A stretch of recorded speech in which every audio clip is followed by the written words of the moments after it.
Imagine living in a town built around a frozen corpse, or a community named entirely by accident, or a place where the altitude alone should have killed the town decades ago, but somehow didn't.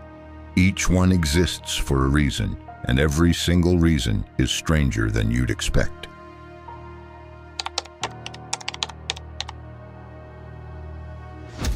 In western Colorado sits a town that chose a headless chicken as its mascot, and honestly, the story earns it.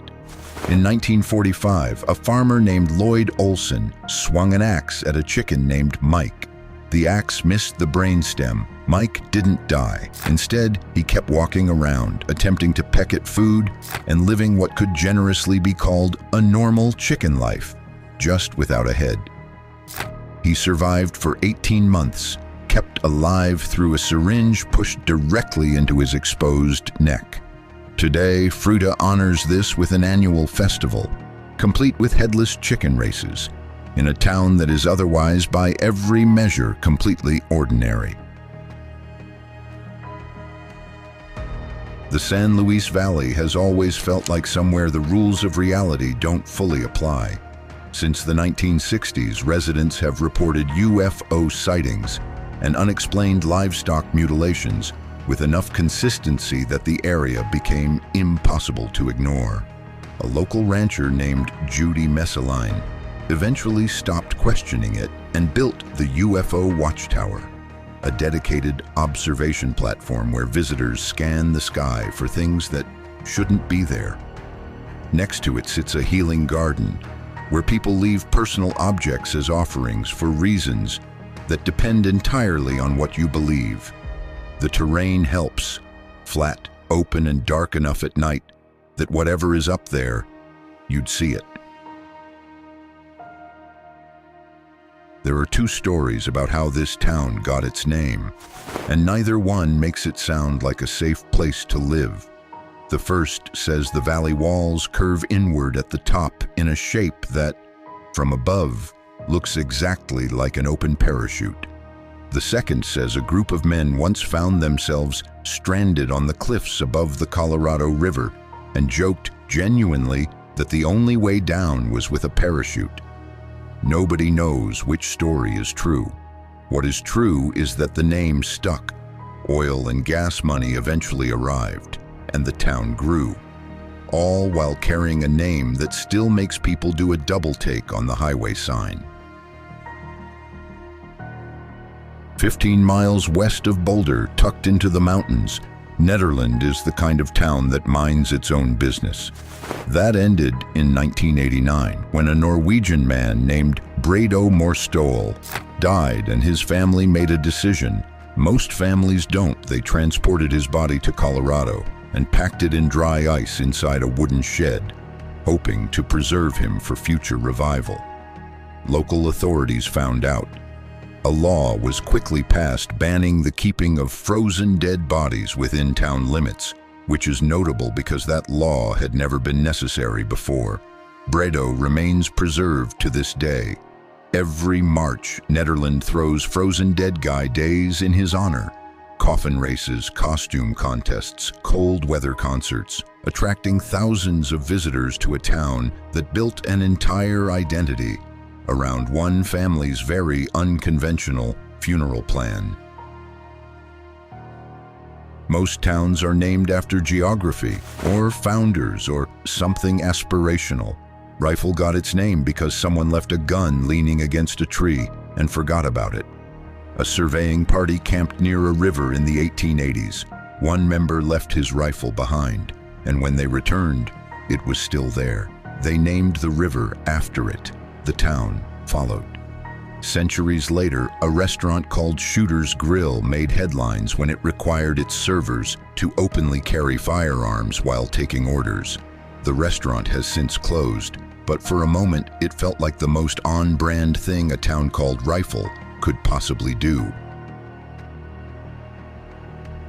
At 10,000 feet elevation, St. Elmo looks like a mining town that simply forgot to finish dying. Most of its original wooden buildings are still standing. More than that, they still contain things: furniture, tools, personal belongings left behind when residents walked out in the 1920s and never came back. The town didn't burn down, didn't flood, didn't collapse. It just emptied. The road in is partially unpaved, which keeps the crowds manageable, and a handful of seasonal residents still maintain a few of the properties. St. Elmo is technically a ghost town. It just doesn't look like one from the inside. In the 1800s, Manitou Springs was the kind of place people traveled to when they had run out of other options. The natural mineral springs had a reputation for healing, and a woman named Emma Crawford arrived hoping they'd treat her tuberculosis. They didn't. She died and was buried on the slopes of Red Mountain above the town, which seemed like a reasonable ending to the story. It wasn't. Years later, heavy rains destabilized the hillside, and her coffin came sliding down the mountain directly into town.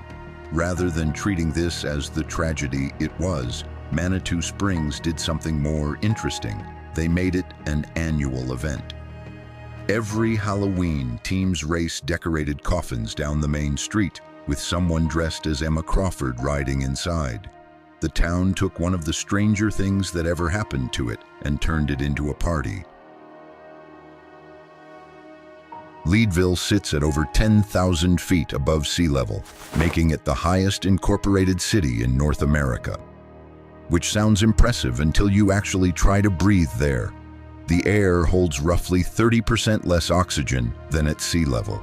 Cooking takes longer, sleep is harder. Simple physical effort becomes noticeably more difficult within hours of arrival.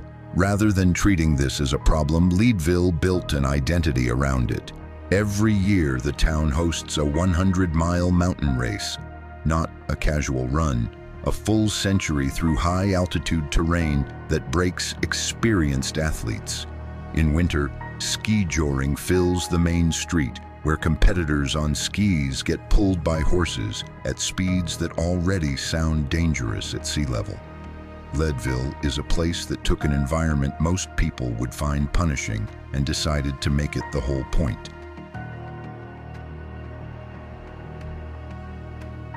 Silverton sits inside the collapsed crater of an ancient volcano, which sets the tone immediately.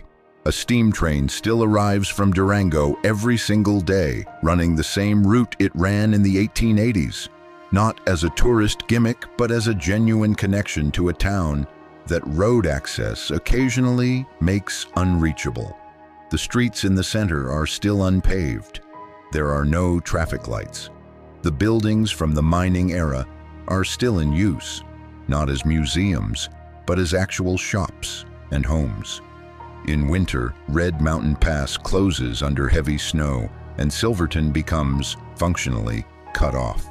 It is a town that is not modernized so much as it has simply continued, operating on its original terms, in its original shape, as if the intervening century was mostly irrelevant.